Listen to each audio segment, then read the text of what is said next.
In this video, we're going to learn how to use Bootstrap to create popovers. Popovers, they are similar to tooltips, but they come with an extended view, and also we can place any HTML content in them. So let's go ahead and create a button and a popover that will appear when we click on the button. So let's create our button first.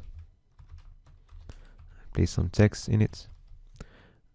And let's add some attributes. Let's give it a type of button, and let's style it using the button class and the button primary class.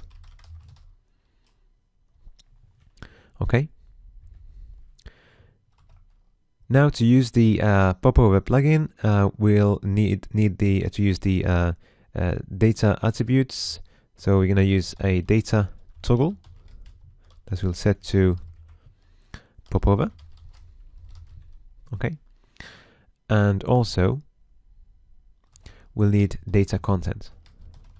So this is the content that will show in the popover. So let's add some text there. This is a popover, just like the one you see on an iPad. Okay, and finally we'll need to write a jQuery script.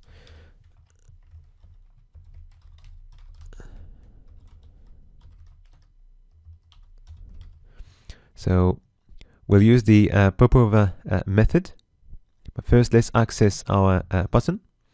So we can access the button using the data toggle attribute.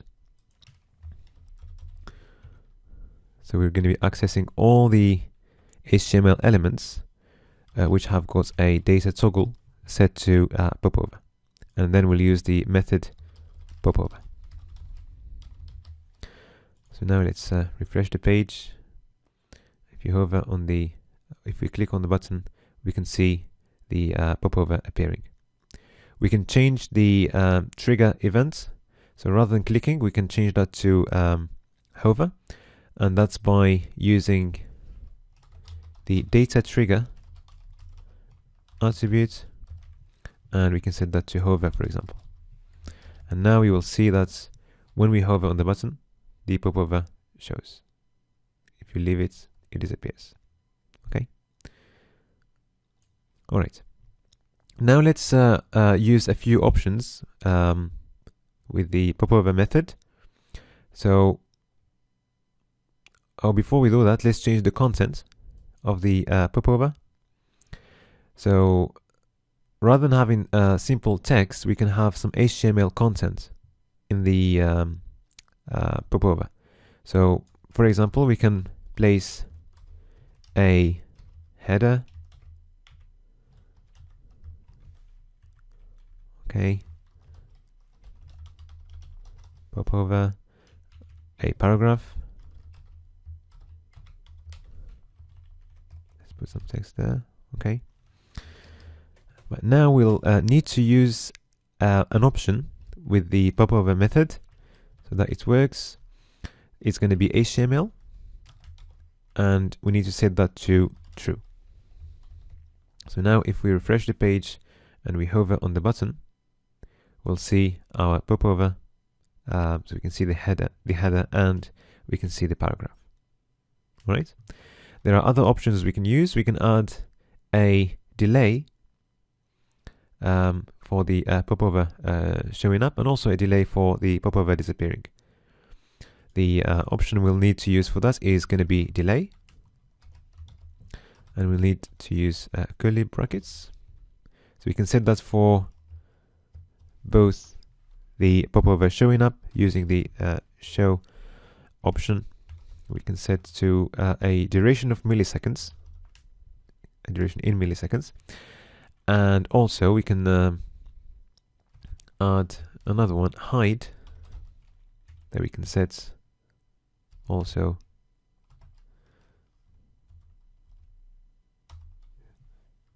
to 300 milliseconds, for example. So now let's try and see. So there will be a delay. So when we're going to hover on the button, there will be a delay of 1 second, and then the popover appears. And also when we leave it, there will be a small delay, and then it disappears. Okay.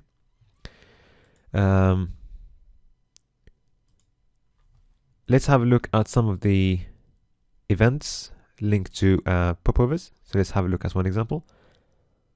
So let's add an action, or let's have an alert message that shows when the popover is hidden.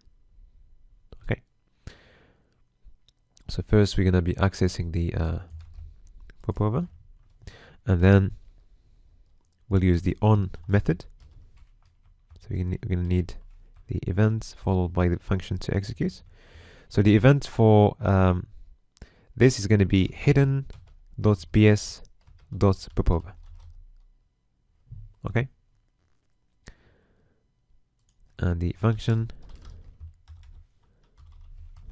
is going to be sending an alert message when the popover disappears.